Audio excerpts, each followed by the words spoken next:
Hello বন্ধুরা, স্বাগতম তোমাদের মুভি কাহিনী বাংলা চ্যানেলে। আজকে আমরা অসাধারণ এক গল্প দেখতে চলেছি।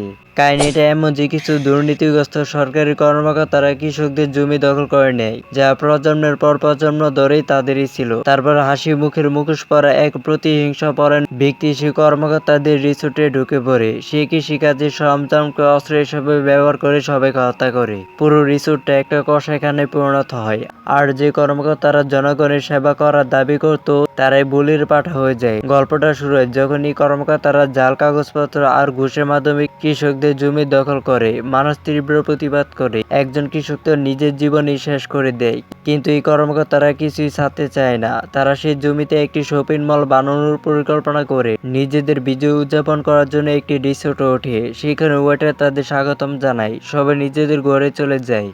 রাঁধুনি রান্না করার প্রস্তুতি নেই, কিন্তু গ্যাস ফুরিয়ে যায়। সেই গ্যাস সিলিন্ডার ভরতে শহরে যায়, কিন্তু যার প্রতি তার গাড়িটার টায়ার ফেটে যায়। কেউ রাস্তার পেরেক দিয়ে কাঠের তক্তা পুঁতে রেখেছে। সেভাবে জঙ্গলে কেউ লুকিয়েছে। সে খুঁজতে যায়। সেই গাছগুলোতে তার জড়ানো দেখতে পায়।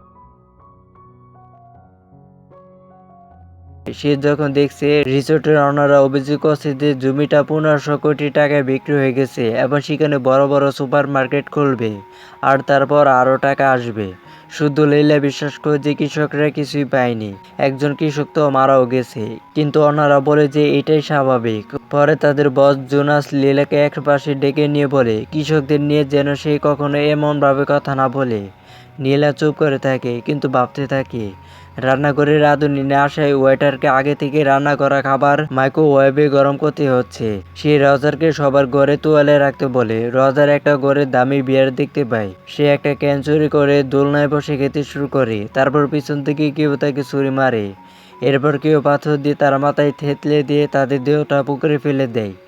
রিসোর্টে জোনাস কার্টুন সেজে সবাইকে হাসানোর চেষ্টা করে, কিন্তু তারা জলবায়ু পরিবর্তন নিয়ে ব্যস্ত। কৃষকদের নিয়ে কারো কোনো মাথা ব্যথা নেই। জোনাস রেগে যায়, কিন্তু তার কারণ শুধু এই যে সবাই তাকে অপেক্ষা করছে। তারপর এই নেতাকে নিজের ঘরে আমন্ত্রণ জানায়। অনেক প্রশংসা করার পর সে জোনাসকে মলের প্রথম গর্ত খুঁজতে বলে এবং তাকে একটি সোনার বেলচা দেয়। জোনাস খুব খুশি হয়। তারপর ইনি সবার ফোনে একটি বক্সে জড়ো করে এবং তাদের সবাইকে বলে নিজেদের মতো করে আনন্দ করতে। সবাই মিলে একটি কাঠের বেড়া তৈরি করে। এরপর কেউ একজন ফোনের বাক্সটি এবং একটি মুখোশ নিয়ে নেয়। কুকু রজারের নিখোঁজ হওয়া নিয়ে ওয়েটার চিন্তিত হয়ে পড়ে। সে তাকে খুঁজতে যায়। ঠিক তখনই সে দরজার পিছনে একজন মুখোশধারী লোককে দেখতে পায়। বয়সে দৌড় দেয়, কিন্তু মুখোশধারী লোকটি তার পিছনে। ওয়েটারটি একটি ছুরি ছুঁড়ে মারে, কিন্তু মুখোশধারী লোকটি তাতে পাত্তা দেয় না।